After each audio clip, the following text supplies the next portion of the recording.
You can get in the best shape of your life at home with minimal equipment, not with a perfectly optimized plan or crazy long workouts. Just following these 5 rules and crushing it with consistency. Last week, I put out a video, 10 tests to see if you're physically well-rounded, and I think it challenged some people's beliefs.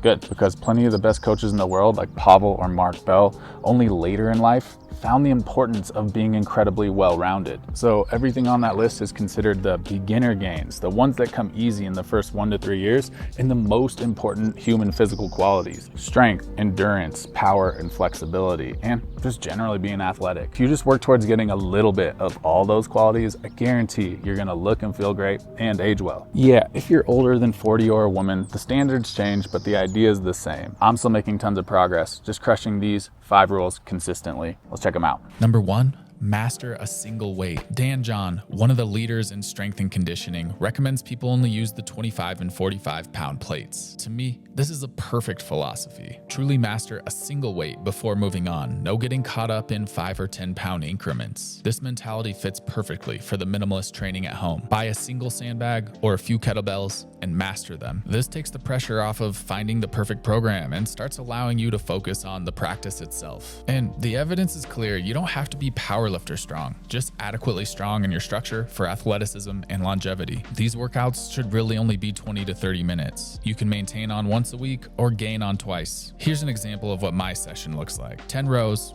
5 shoulders each side, then 5 squats every minute for 10 minutes. Every fiber of my lower body and posterior chain is on fire in only 20 minutes. For kettlebells, just go follow what Pavel says. He's got the same philosophy: short, productive workouts. And the movements, they don't even matter that much. Just pick the same thing up and do something with it over and over until it becomes undeniable that you need a heavier weight.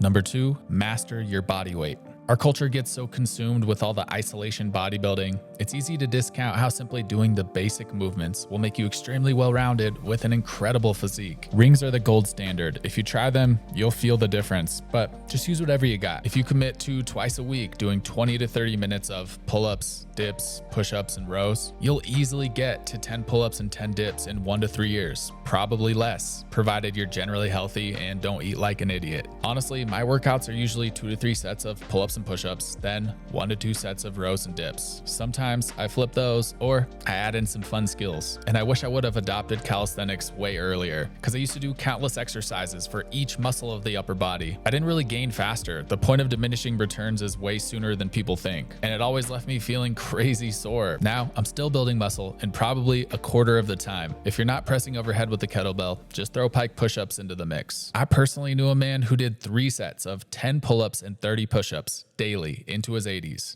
If he can do it, so can you.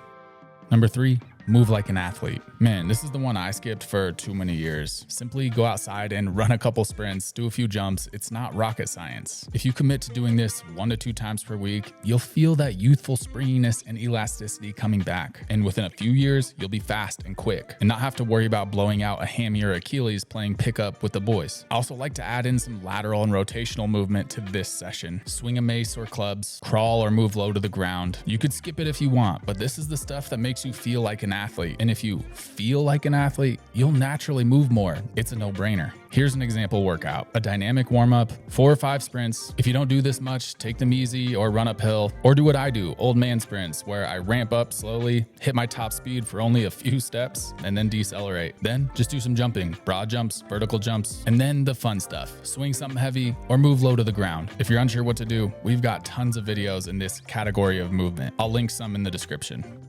Number 4 is be mobile, because it's like a gateway drug to a better physique. The more open and less stiff you feel, the more likely you are to just move often. This is the one I see too many people get frustrated and quit. But if they would have just stuck with it, the payout is immense. First, just sit on the ground as often as you can. It's literally free mobility gains at any moment. Then, if you need some things to work towards, here's the 2 that are the highest bang for your buck. A deep Cossack squat, because this means you have ankle, knee, groin, and hamstring flexibility. And a chin to elbow height back bridge, because this means you have open shoulders, spine, and hip flexors. That nearly covers everything. So if you gain and maintain these for life, you won't need much isolated stretching. Simply spend 5 to 10 minutes working on each of these. I like to add them to the end of one of my sessions I'm already doing. Mobility training is like a foreign language to most men, so check the description for helpful videos, and if you want a full program, check out Master Mobility. The final rule: Outlast, the quality that's least sexy but most useful. Endurance and strength endurance give you the ability to keep going when everyone else is exhausted. I personally don't commit too much time to true conditioning because with keeping my workout short, the pace has to be high, so I'm getting a conditioning effect naturally. But I do like to add 5 to 10 minutes of jump roping every morning and a bit more throughout the day. Every jump of the rope is equal to 3 to 5 steps. If you start your day with a bunch of jumping, you've knocked out a huge amount of physical activity already. And then once or a few times a week, hit a bike ride, a run, a hike, play a sport. Or my favorite, go in the backyard and just try to continually move for 30 minutes. But really, just be an active person that breathes hard regularly. Your VO2 will naturally progress without ever thinking about it, which means you'll have more energy for really anything else and recover quicker. With just this recipe combined with my other workouts, I'm able to maintain a 7-minute mile without ever really running. Everything I gave in this video is just an example. For you, find things you could actually see yourself doing that fits each of these categories,